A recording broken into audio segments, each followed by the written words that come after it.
नमस्कार दोस्तों, मैं advocate Vishnudhari Singh legal channel में आप सभी दर्शकों का स्वागत करता हूं।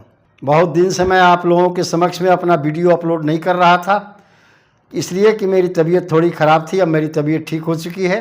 अब मैं पुनः आप लोगों की सेवा में उपस्थित हो चुका हूँ। तो आइए दोस्तों, अब बिना समय गंवाए आज के टॉपिक पर चलते हैं। दोस्तों, आज के वीडियो का टॉपिक है सुप्रीम कोर्ट का लेटेस्ट जजमेंट कि पारिवारिक संपत्ति या ज्वाइंट फैमिली प्रॉपर्टी में आप अपना हिस्सा बिना बंटवारा के नहीं बेच सकते। सुप्रीम कोर्ट का लेटेस्ट जजमेंट है दोस्तों, इसी मुद्दे पर मैं पहले एक वीडियो बना चुका हूं, जिस केस का टाइटल था बाबूराम बनाम संतोष सिंह। उसका साइटेशन नंबर था दोस्तों 2553 ऑफ 2019 यानी 2553 ऑफ 2019।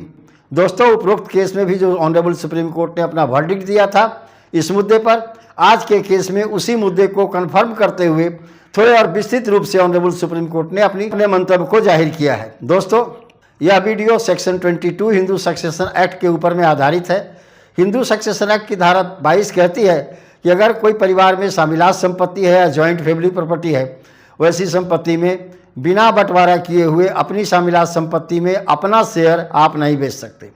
दोस्तों, आइए आज इसी बिंदु पर देखते हैं ऑनरेबल सुप्रीम कोर्ट क्या कहता है अपने लेटेस्ट जजमेंट में। दोस्तों, उस केस का टाइटल है अंगदी चंद्रमा versus Shankara and others.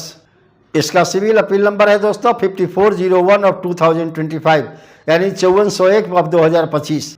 Date of judgement है दोस्तों 4 अक्टूबर 2025। एकदम लेटेस्ट जजमेंट है। इस केस में भी ऑनरेबल सुप्रीम कोर्ट ने यह बात दोहराई है कि बिना परिवार में बंटवारा किए हुए आप अपना शेयर को शामिलात संपत्ति में नहीं बेच सकते। यानी जब बंटवारा हो जाए तो उसके बाद आप अपनी संपत्ति बेच सकते हैं। क्यों बेच सकते हैं बंटवारा होने के बाद? इस केस के अंदर में ऑनरेबल सुप्रीम कोर्ट ने स्पेसिफिक रूप से इसी बिंदु पर जोर दिया है। दोस्तों, जैसा कि आप जानते हैं, सेक्शन 8 हिंदू सक्सेशन एक्ट यह प्रावधान करता है कि शामिलात संपत्ति में या उत्तराधिकार से प्राप्त संपत्ति में आप अपना शेयर का जब बंटवारा कर लेते हैं तो आपका वह अपना शेयर सेल्फ एक्वायर प्रॉपर्टी मानी जाएगी। दोस्तों, अब आप समझेंगे कि ज्वाइंट फैमिली प्रॉपर्टी क्या होता है। जैसा कि आप जानते हैं दोस्तों, ज्वाइंट फैमिली प्रॉपर्टी आपके पास दो तरह से होते हैं। कुछ संपत्ति खतियान से जो पैतृक आपके पिताजी को उत्तराधिकार में मिला, और कुछ ऐसी संपत्ति जिसे पिताजी ने खरीदा।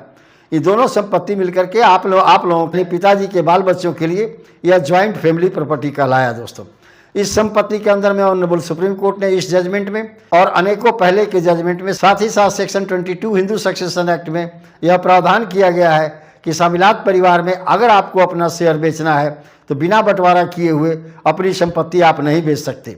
आइए दोस्तों, देखते हैं अब इस केस के अंदर में ऑनरेबल सुप्रीम कोर्ट का मुख्य बिंदु क्या क्या है, जिन जिन बिंदुओं पर ऑनरेबल सुप्रीम कोर्ट ने अंगदी चंद्रमा वर्सेज शंकरा एंड अदर्स वाले केस में जो लेटेस्ट जजमेंट है 2025 का, इसमें क्या क्या ओपिनियन दिया है।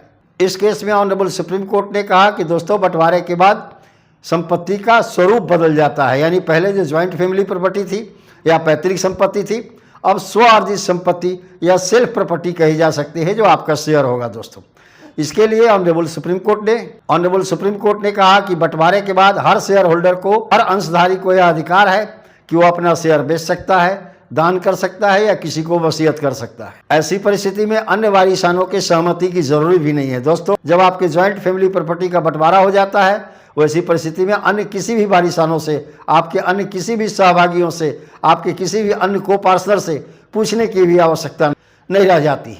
ऑनरेबल सुप्रीम कोर्ट ने कहा कि यह सार्वभौमिक अधिकार नहीं है कि शामिलात संपत्ति में आप अपना हिस्सा बिना दूसरे पक्षकारों की सहमति से नहीं बेच सकते। दोस्तों, सहमति और असहमति की बात नहीं है। अगर दूसरे लेना चाहें, आपकी जिम्मेवारी सिर्फ इतना ही है कि आप उनसे पूछ लें या लीगल नोटिस जारी करके उनसे पूछ लें कि हाँ भैया, आपको लेना है। अगर लेना है, वैसी परिस्थिति में आप उन्हीं को देंगे अपनी हिस्सा, और वह हिस्सा देने में रेट जो तय होगा दोनों के बीच के बातचीत से रेट तय होगा। अगर आप दोनों के बीच में बातचीत के द्वारा रेट तय नहीं हुआ, वैसी परिस्थिति में न्यायालय के द्वारा मार्केट रेट के आधार पर उस संपत्ति का कीमत तय किया जाएगा और आपको अपने भाई को बेच देनी होगी वही संपत्ति। पुनः दोस्तों, यहीं पर सुप्रीम कोर्ट ने कहा है कि को शेयरर का यानी सह अंशधारी का यह अधिकार अनंत नहीं है। यानी अगर कोई भाई लेना भी न चाहे और बलपूर्वक चाहे कि परिवार में बिना बंटवारा किए आप अपना हिस्सा नहीं बेच सकते, तो ऑनरेबल सुप्रीम कोर्ट ने इस बिंदु पर कहा कि गलत है। जैसे ही अन्य भाई लेने से इनकार कर देंगे, आप अपना हिस्सा बाहर बेच सकते हैं। ज्वाइंट फैमिली प्रॉपर्टी में अपना हिस्सा बाहर के लोगों से न बेचना सिर्फ एक बाइंडिंग है, न कि ये सार्वभौमिक और एब्सोल्यूट राइट है अन्य भाइयों का।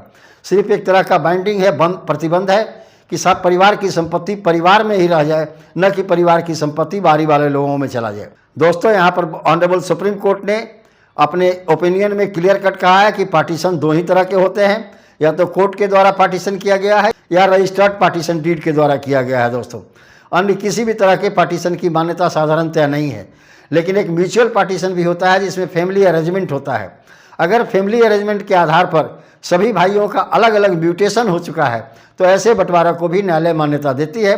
और जैसे ही लोगों का म्यूटेशन अलग हो जाएगा, यानी दाखिल खारिज अलग हो जाएगा, नामांतरण अलग हो जाएगा अपने अपने हिस्से तक का, वैसी परिस्थिति में वो अपना हिस्सा बेच सकते हैं। सुप्रीम कोर्ट के नए जजमेंट में, लेटेस्ट जजमेंट के अंदर में वही सेक्शन 22 हिंदू सक्सेशन एक्ट का यह प्रावधान किया गया है कि साधारणतया सामिलात संपत्ति में आप अपना हिस्सा नहीं बेच सकते। बेचने के पहले अन्य भाइयों से पूर्व अनुमति लेनी आवश्यक है, पूर्ण सहमति लेनी आवश्यक है। लेकिन दोस्तों, अगर भाई इनकार कर दे तो आप बाहर बेचने के लिए स्वतंत्र हैं। अगर आपको मेरा यह वीडियो अच्छा लगा हो तो आप इसे लाइक करें, सब्सक्राइब करें, अपने अन्य साथियों को शेयर कर दें, ताकि वो लोग भी इस जजमेंट को सुन करके, पढ़ करके, देख करके अपने अपने केस के अंदर में लाभ उठा सकें। धन्यवाद। अब विशेष अगले वीडियो में।